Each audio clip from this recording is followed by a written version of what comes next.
This show is proudly brought to you by the #Me Network.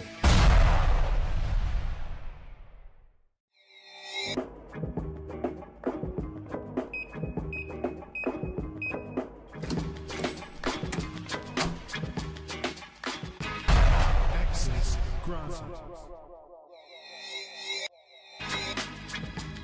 Kia ora, and thanks so much for tuning in to episode 60 of Access Granted, our weekly Kiwi tech and media podcast. I'm Raj, my background's in film, design, media and making things happen. And I'm Mike, and my background is explaining stuff, connecting people and getting things done. And you're here because you're a Kiwi that either works in or has a great passion for tech or media in New Zealand. Episode 60. This show will be catching up with Julian Apatu, a designer about town, as well as proudly being part of Ngati Porou. Much more about that later. Much to hear about. And as we head into the second part of the year, we're planning an event to celebrate all of our storytellers, say thank you to them, and for you to come and connect with them. So we're thinking of maybe an event at a Wellington theatre. We don't know yet. So let us know what you'd love to see, what format would work for you, and watch the Twitter account Access Granted NZ for more. Oh, and of course we need you glorious companies to step up and help support. We will be in touch. I know what support means, eh? Yes. Yeah, good.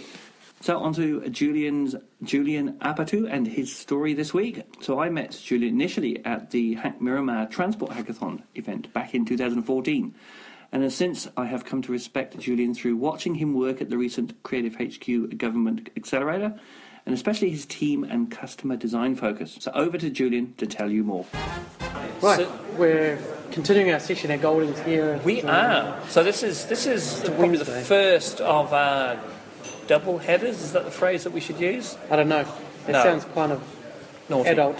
So we're in Golding's Studio 1, and we have at the table, we have Matt Cobham, who has already given us his thoughts and views of the world. And you should already know that story, because you would have downloaded it and listened to it. We've edited out all the swear words, because he wasn't a civil servant. Ooh.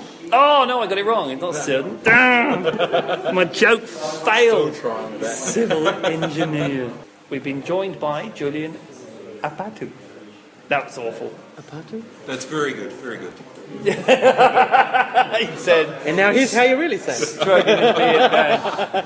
God, they've got the Welshman to introduce me. What the fuck? I know. Oops.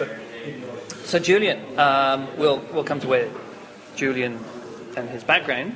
We do have the one question that we ask everybody at the beginning, which is, Julian, what makes you happy? Government, Mike. Are you going to ask me why, Mike? Julian, why does government make you happy?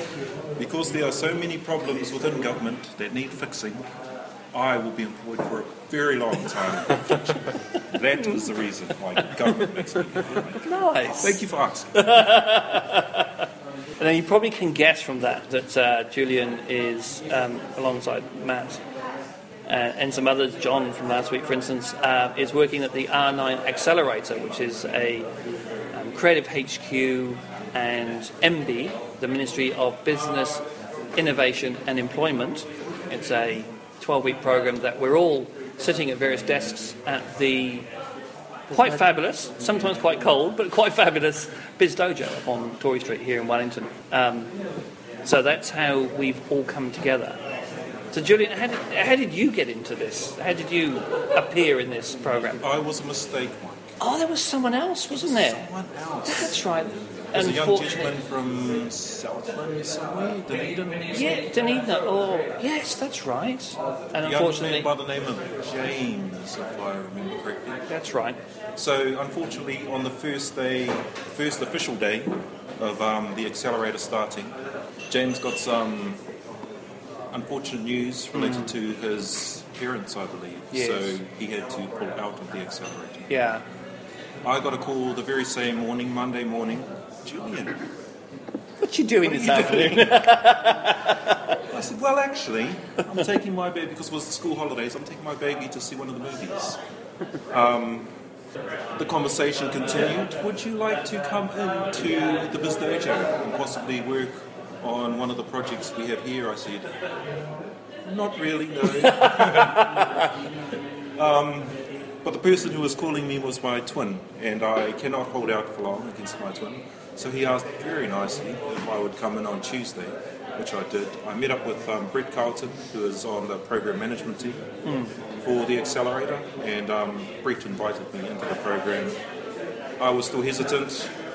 It was a great place to be, even at that time. It was very early stages. Tuesday morning when I went in, there was a lot of people, there were a lot of ideas floating around already, and Brett just sold it to me really well. He said, "We have beers on Friday, Julian." Aren't you part of government though? He said, "No. After 5 o'clock, anything can happen." Nice. So that's how I got introduced to the Accelerator. So had you applied, or you had been an entrepreneur, or whatever? Previously, I was unsuccessful because Mike had stolen my position on the procurement team. Ooh, is that right? But it was great when I sat right across from him because I could stare him in the eye. Mike. Now that explains so much. Yes, now you know, Mike. So yes, it was kind of fell into it and was invited into it. But I've been happy to be part of the program so far. Cool. And you were a part of this because you work in tech? What's your background? I have worked in tech for a very long time. Got into the internet. Actually started working on the net in '98, I think it was. So I was still quite young in New Zealand at that stage. So the web was still quite fresh. BBSs were still the thing of the day back then. But hands up, who knows what a BBS is? Oh, pick me. So that was bulletin the net boards. before the net, basically. Bulletin boards. Love it. So that's where I came from. I was studying at Massey at the time, and I was also working there part-time as well. So I was technical support, which basically meant everything to do with a computer. They just pointed to me and said, "Please fix it." Which wasn't a problem for me because I'd been using computers since the Commodore 64 days. So That was fun. I remember that. That was fun. very long time ago, basically. I still remember my first 386, purchased through PC Direct, one of the first big PC manufacturing companies in New Zealand, based out of Auckland. Yeah. 386 DX40, math code processor. Oh, yes. Speed personified. 40 megahertz. None of this gigahertz stuff. That's hilarious. So yes, that was how I started. How much RAM? Or no, actually, how much hard disk? HDD. 20 Megabytes. Wow. Oh, you never use that. Oh, you're a professional. I didn't realise. I know. Old school. Very old school. So that's how I came into it. I basically loved computer games more than anything else at the time. And my way into computer games was doing anything to do with the computer. So I did a certificate in business computing at Tairāwhiti Polytechnic. I went up to Waikato to do my first year of Bachelor of... It was BSc, but I did a double major in computer science and Māori, which was very unusual at the time. That didn't last long. I was a student first year. You need to be dedicated like Matt to get through that first year. I wasn't as dedicated as Matt. So the next year I went down to Manawatu Polytech and I did the Bachelor of Applied Information Systems. So that was a new 3-year degree down there. In my second year I decided to go to Massey. And You're just trying out all the universities you can find. Yeah, hopscotch with the uni. it's all about education. Education. Unfortunately, my brain couldn't handle that much, so that's when I started working for Massey at the same time as studying. Oh, okay, yeah. And then in '99, I think I moved down to Wellington. I was offered a job in a very novel web development company by the name of Ngati Porou Communications that was based here in Wellington. Yeah, that sounds familiar. It was run by Rachel Hamilton Williams and Simon, very tall guy, quite athletic. Used to work for Citizen, can't remember his last name. Communications, I would say that is a name that That's sounds something into it. old school as well. So that was my first professional entry into... And what were you doing? Were you coding? I was were a you programmer. Ah. So I used to do PHP, a little bit of Perl. Yeah. Tried Python. We had one project that needed Python. Didn't like Python? Didn't like Python. And have never gone back? It was a very... It's a great language, but not for me. It just wasn't made for me. It didn't call out my name. PHP was much easier for me to understand and use, so that's what I stayed with. Yeah. Most of my programming career, basically. Did you still see yourself as a techie programmer, person, developer? I do, because they are the most well-paid people in the world at the moment. Unfortunately, I'm not a developer. Same. Where did it all go wrong, Julian? Where did it all go wrong? I saw programming as a brilliant expression of creativity. People thought programmers weren't very creative. I thought I was pretty creative at the time, and they thought designers were creative. So I thought, I want to be creative. I want to be a designer. So I jumped into design, and that's when all the prices, well, all the pay for developers suddenly skyrocketed. So just you stepped out? Just I stepped out. I was so disappointed in myself. Bad decision. That's right, the designers get not there enough money now.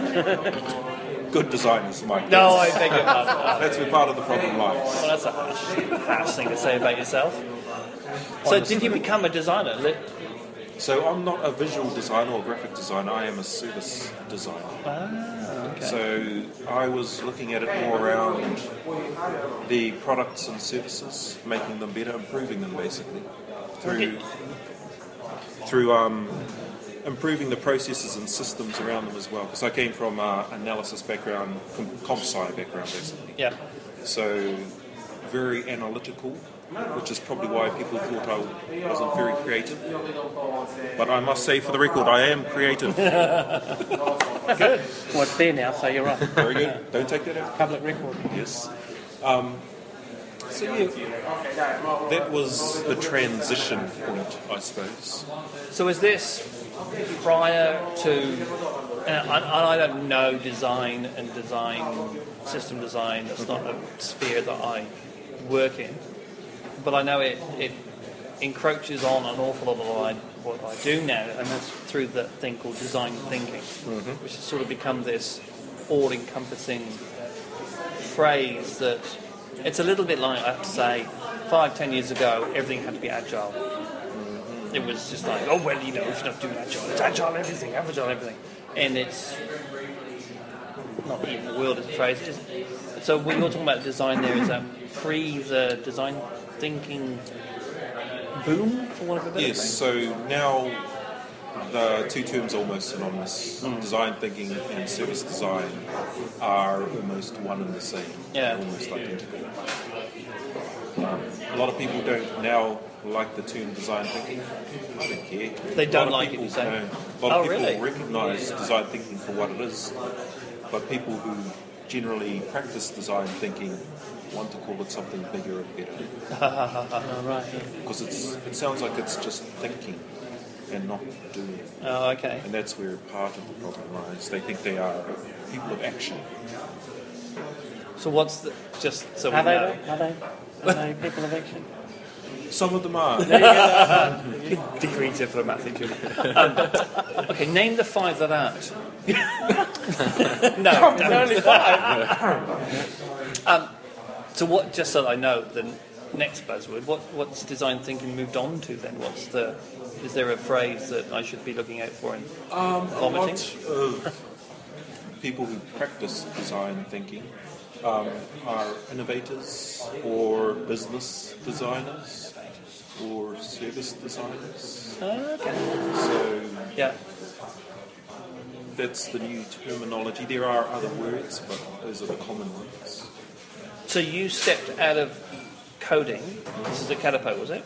And did you step out of coding to go somewhere else to do? I started to work for myself in 2003-ish, 4-ish. Yep. So I started my own business in web development, or web service delivery. I called it. Sounded cool. Okay, we'll go with that. It's very modern for 2003, I would say, because that's what we do now in service. Service delivery. Service delivery. Yeah. Thank you. And then lots of your own contracts working with So any a lot of notables, contracting, any horribles. consulting. I was one of the millions who worked on TKI, Te Kite Ukurangi. So it was run under the Ministry of Education. It was meant to be a beautiful portal that invited everyone in to educate them more about the world. Didn't really achieve that, unfortunately, as very few things do. But worked there for 2 years. That was with Learning Media. Oh no, it was before Learning Media. So it was that was just across CWA New Media. Ah, yes. Copeland Wilson and Yes. Associates. So I came through the ranks. Yeah. And then, between then, and certainly your coding and now, what do you see as the differences or the changes or has the industry evolved in any way? So I was one of the haters of JavaScript way back in the day. I thought JavaScript's going nowhere. It's useless. Really? Absolutely useless. It's not going to go anywhere. I have been proven wrong time and time again. Bad decision making, Julian. Bad decision making. Now JavaScript is the way of the world. It does seem to be. Very much so. And then from that, there's something around. You're at the. So I first met you at the Hack Miramar. It was the first Hack Miramar, was that right? The transport one. Was that the first time I met you? I had seen you floating around before that. I float. That's a very good. And you were there. You came to the Hack Miramar back in November 2014. That transport one. Yes. What drew you to that then? Innovation and change. Those scary words. Yeah, I know. But also hacks as well. So community trying to get together to do something really good for the community. Do it themselves. Yeah. Yeah, because that's a particularly strong voice that you brought to that hackathon, which was very much us doing it for ourselves, or the community doing it for ourselves. Is that a driver within you, or where does that? Why would I have thought that? I suppose you can answer that question because I thought it. How would I have picked that up? So I grew up in a very rural, remote community. Ruatoria. Sorry, one more time. How do you pronounce that? Ruatoria. Ruatoria. So a very remote community. Where is with it? Very few. This is for me. I know everyone here knows where it is. Where is it? It's about 2 hours north of Gisborne, Ah, yes. on the coast, Yes. next to our mighty mountain, Ikurangi, beside our wonderful river, Waiapu.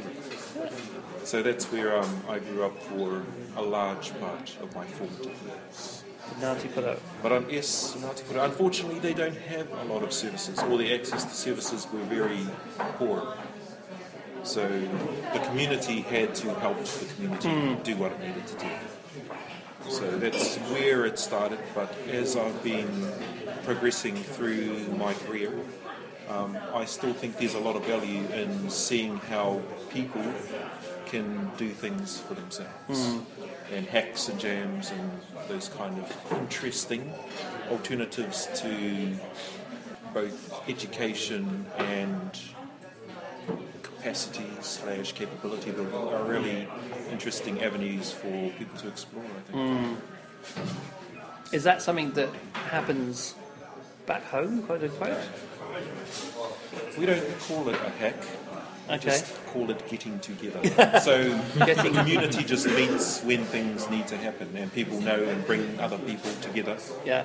And then we have what's called wānanga. So it's a place of learning or a time and a space for learning. Yeah. And we just have conversations and then people go away and do things, get shit done. Sounds crazy talk. Crazy, I tell you. Why It's do not going you to take off, is it? Malarkey? Yeah. So bring people together, have a conversation, go away and do stuff. It's been happening for so long previous to what we're trying to do now. We're trying to reinvent the wheel, but the wheel was already rolling. So, but it's more structured now, and there's more direction, and there's a wider or broader scope for involvement. Especially in, once again, it was rural. For rural communities, they are more distributed. So applying it, I think, in a context like Wellington, very urban, lots of people, but then seeing the engagement, there still aren't, in terms of order of magnitude, people, remote community, whole community turns up. Wellington, yes, 7 people, 20, or a percentage. yes. So the different level of engagement, I suppose, is still a good contrast to. So when we say we're doing it for ourselves, when we say that in urban, Wellington's what we're thinking of, it's like, who's the we here? The 7 we that we talk about as opposed to the true we, us doing it. Yeah. Why is it so fucking hard? I'm looking around the table. Don't ask me, man. oh, you'd think that economies of scale. Yeah. Ruratoria can do it so well, why can't Wellington do it? Particularly if they're not, as you say, not in the same place. They're geographically right.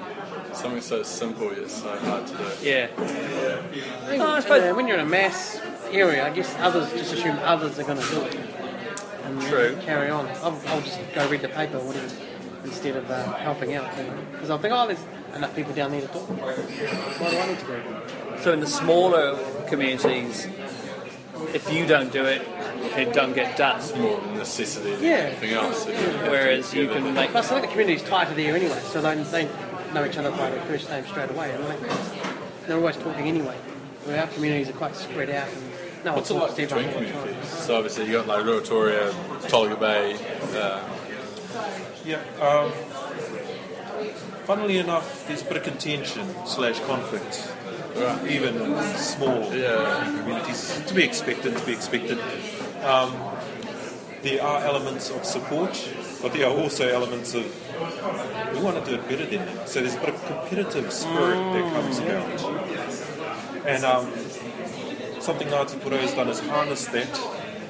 And every year, The games. just after New Year's, essentially, or around New Year's, we have something called Power Wars. So it's kind of sporting conflicts Awesome. That's really cool. for all the different marae on the East Coast. It's usually called sport, but we play cards. So euchre is considered a sport. Chess, trivial pursuits, as well as more traditional sports like touch rugby, netball, swimming, so on and so forth. So Anything that can have a competitive edge, we're up for it. they give it a try. We'll give it a go. Some strange and unusual sports that have been played. Wow. To get quite Suburb heated. wars. Must get quite heated, eh? Yeah, there's a fair bit of contention at times. Of course, the outcome is the winning marae gets $300 or a small amount of money, but it's more the prestige of having won, especially for the younger generation. Touch rugby. If you win touch rugby for that whole year, Bragging you can brag. Oh, Okay. And they do. Social media, Oh, really? Even from the time it happens all the way up until the lead into the next event. So trash talking is a bit of a sport as well as a discipline on the East Coast. Discipline. There'll There'll be a course on it in the future. Why not But know you can about only- trash talk? Yep. Crashing. You can only trash talk if someone if you have a sense of respect for them. Very much so. People don't understand that very well in New Zealand. They think trash talk is just bad mouthing someone. Yeah. But the more you know, like my brother, I trash talk him the most because I know his whole history essentially. And at the right time, if you lay down the right words, magic. Yeah. It's absolute magic. Totally own them. Sweet ass. Yeah. So otherwise, because if it's just saying the same thing for someone you don't know is just being rude, to be fair. Essentially, It's yes. just being rude. I mean, what the fuck are you? Jesus. But trash talk in its truest sense is a way of connecting. It's a way of, you don't do it, or it's a way also of bringing people back. I'll see you next year. I will see you. I will see you next year. I'll see you in the car park outside. We will see you next year. You'll see us next year. We'll see you next year. Yeah, exactly. And then the community gets stronger and... Yep. Why? I'm sparking the whole suburb wars, Union Power Wars, suburb wars. Love that. And that competition between, obviously I'm thinking Miramar and Miramar and Wellington, that having that competition element and that trash talking, which you can only do when you know someone, but what a brilliant way of trying to engage, potentially. We need that threat. No, we don't. We need to get together and fucking beat them. That's what we need to do. Because Miramar will win. You say that now, but we don't know. I say it now because it's true. Newlands might just come out of nowhere. Yeah, it might. In their Zimmer frames. That was coming. You could see it coming. He's already started the whole spectacle. Already started. They don't have a team yet and you already started. We got 7 foot dwarves. Orcs, mate. We'll be fine. There's probably some dwarfs lying around here. That's probably us. Have a man in Newlands tonight. Where do you live, mate? I'm in Kandala. Bring it on. Yes, no, that's right. Niall? We're the top of the hill. Kandala's the other side. Yeah. We got the views. All the trees, we'll just chop them down. Boom. What you gonna do? We can't even see you from our place. We don't know where Miramar is. Huh? No, Kandala. It's next to the airport. It's a place you're all going to want to get in and out of when the fucking earthquake happens, mate. Don't worry. Those gates are going up. Unless the airport just dissolves into the water. Earthquakes. It's going to be an Pushed island. it all up. It's going to be an island. Pushed it all up. They're all spreading it all slums. Yeah. Then you'll be Civil engineering, mate. Come back to find me. You're right. Smackdown totally works. Bum. So, let's carry on with the story. So you work for yourself? I do. Still. Are you still working for yourself? Yes. Yeah. So you've been doing it since when? Ages. 2003 or 4-ish. My accountant can tell you because I don't keep track, to be honest. Fair enough. Sometime back in the early ages. Yes. So you've never wanted to have a company doing it, or you've never wanted to join a company? Or you're quite happy doing it? It's a question. I've contracted into places, into government as well as private sector. But a lot of the problems I've seen are repeated over and over again. So it doesn't seem like they want to actually change. And I'm sure my advice is awesome. I'm sure it is, but... So when you say problem, what do you mean problems? Things that you've been working on, or... I'm working on the same things time and time again, essentially. Wow. Which isn't very life-enhancing at all. So it's things that should have easy fixes, or very doable fixes. But there isn't a lot of action. There's a lot of talk about doing what needs to be done, but the action is often missing. What keeps you going back? I'm not going back. I made a massive assumption there, didn't I? So Fair call. I usually take on fixed-term contracts for 1 year to see what kind of impact I can make. And I haven't found an institution, certainly within government, that is willing to make the changes necessary to even have a small level of innovative impact. I have been in organisations that have in the past demonstrated good levels of innovation around certain areas. Non-central government ones, you mean? Or? Central. Oh, okay.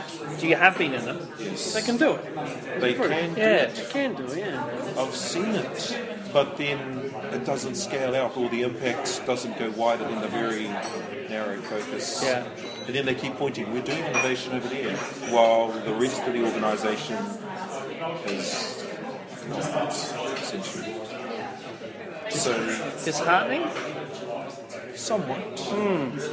And by disheartening, we mean life crushing, soul Okay. destroying. Yes. I hinted at that. Are you still liking it then? One day I hope to return to the former days of glory, where I actually enjoyed doing that. Is it JavaScript? You're going to pick up JavaScript now? One day I will learn Node.js, Oh, yes. maybe a bit of Angular as well. I think there is I potential. don't actually know what that is. Angular. It's very trendy and hip It's and cool. data-driven design using JavaScript, essentially. Design. Yes. So is it a implementation? It's It is. a code thing. It's a code thing. Oh, okay. So, But it's driven by the data. If the data changes, the app or the surrounding application/web utility is automatically updated as well. wow. So it's driven from the actual numbers Yeah. changing, everything else changes, so the impact spreads out. Is there? This is just for me, guys. But is there an example of you go? Oh, and that's how that app or that thing works. Does anyone know? I noticed at Google I/O they did something similar on the screen. So all the data all Google swashing around and built- all the different users or something like that. Google built Angular, Yeah, basically. that Oh, looked really? cool. And it created an image in real time of what's going on. Yeah, Wow. yeah, it looked pretty cool. It looked like basically a big hurricane going on with all these different users. It's a kind of back to front of standard JavaScript where you have to do inputs, go into the database, then you have to call the database to send the input information back out to you. Yeah. Change the data, boom, stuff just changes. So it's like that. pushing, as opposed to you going, oh, can I have some data now? Yeah, where there used to be two interactions, request for information, and then the information gets sent back. Now, when you change the information, it's sent back straight away. Wow. It's a really nice, elegant technology. It's the implementations that will make it shine, I think, and how people use it in different ways, because it is still very newish, Yeah. a couple of years oldish kind of thing. So is that something that's it's very much the way of presenting information? The smarter way. I know. Smarter way? Depending on what you're trying to say, but yeah, it shows more impact. What I noticed. So you can just do a regular PowerPoint will show an actual dynamic machine. You just say the word PowerPoint. I did, eh? Good Lord. I'm sure someone just won the bingo. So Google, Angular, and PowerPoint. So Yeah, that's I know. really fucking impressive, mate. But see, I'm trying to get people away from PowerPoint. Because I've always said no death by PowerPoint. It shouldn't happen anymore. But yeah, this thing it dynamically projects the data you want to talk about. Wow. And people should get it out. It makes it easy to understand. Yeah, get it. I think you'd be all over this, man. Well, I will be from now on, obviously. I'll be an expert within an hour. Just Google it. I'll Wikipedia. I'll Bing it. Bing it, yeah. DuckDuckGo it. So yes, Mike, one day I too will be an Angular genie. And so you Is that going to be a job title out there? After ninjas and stuff, I'm over it. I don't know if that's a good job title. A genie. Who knows, but I just made it up. Yep. You're the first genie. Angular Genie. Angular genie. Stick it on your title, mate. That is Magic Genie. Hopefully something comes out. JavaScript. JavaScript will come out. So where do you see it all going? You've been around. You could take this as an insult if you wanted to. You've been around for a long time. Where do you see what's the differences in the Wellington tech industry and wider, I suppose, New Zealand? And apart from the inertia of culture and grungy governmenty stuff, but people, what do you see from a tech impetus of change, if anything? I think tech has the ability to allow, especially once again back on the coast, because the coast is so remote and removed from pretty much everywhere else in New Zealand, logistics on the coast are very difficult for physical products/objects. So we see lots of trees out. Kind of useful, but if we look at technology as a way for people to not only gain better options and access to education, but from that education in the tech space, certainly around either coding and design through the use of broadband, the potential for the East Coast. Once again, not a lot of people. There's a lot of cows, a lot of sheep, not a lot of people. But for those people who do actually want to make a sustainable living back on the coast, technology certainly is probably the most useful way for them. I'll give you a little context. Back on the coast, primary industry is 98-ish% of the economy. Yeah. So moving to anything else is going to be somewhat difficult. Yeah. But there is some recognition that while primary industry is sustainable to an extent, certainly the extent on the coast, it's not, they don't do putting lots and lots of cows on Sandy's land, over-grazing, that kind of stuff. There is a manageable flow of livestock. Yeah. But they can see, especially for the younger generations, there is potential for them to do what they may love to do, which hopefully will be something related to the tech space, while still remaining at home in their current environment. Yeah. Because leaving, sometimes it's hard to go back if you've been exposed to wonderful new ideas. Shiny bars.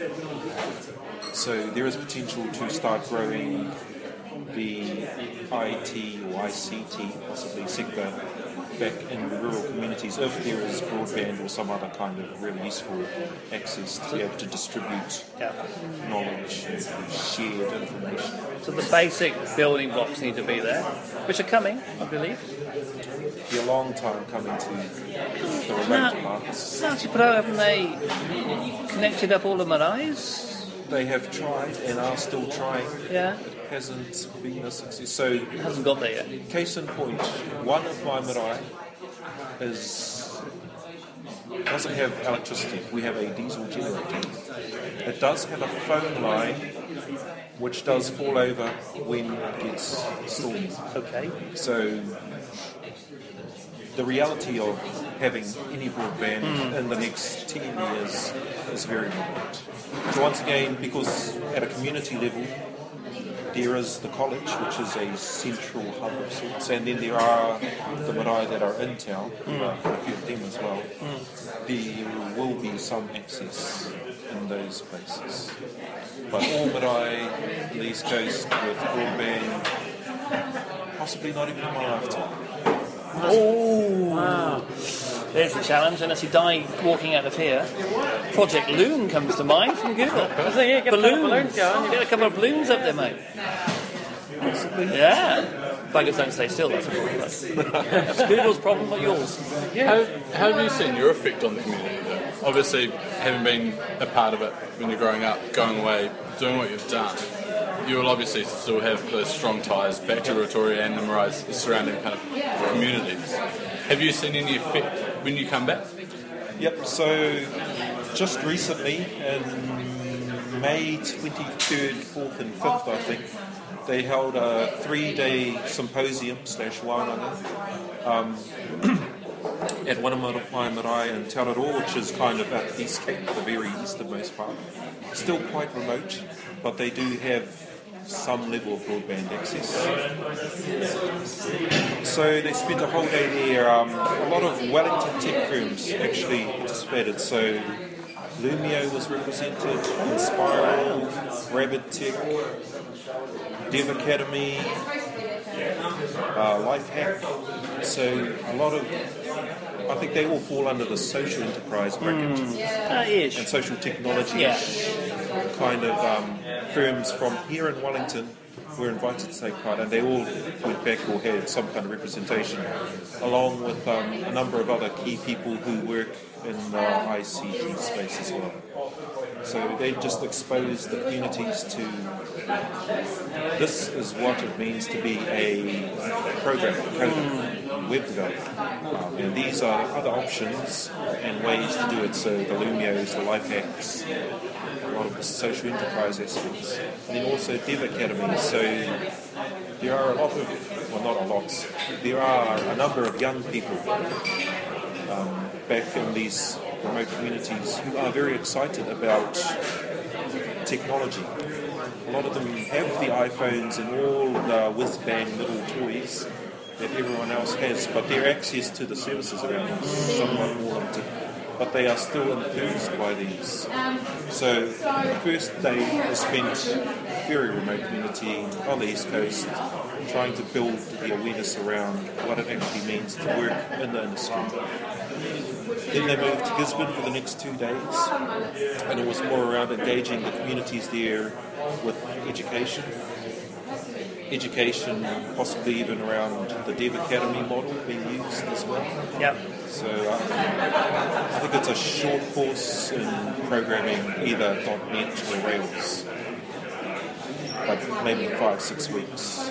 So building some kind of capacity and awareness around what does that actually look like? Because if there are no jobs to go into, why even do that? So trying to create the jobs or the awareness that jobs could have this kind of impact in the community, and growing the interest to attract the Dev Academies and the other education programs to then start placing people into jobs.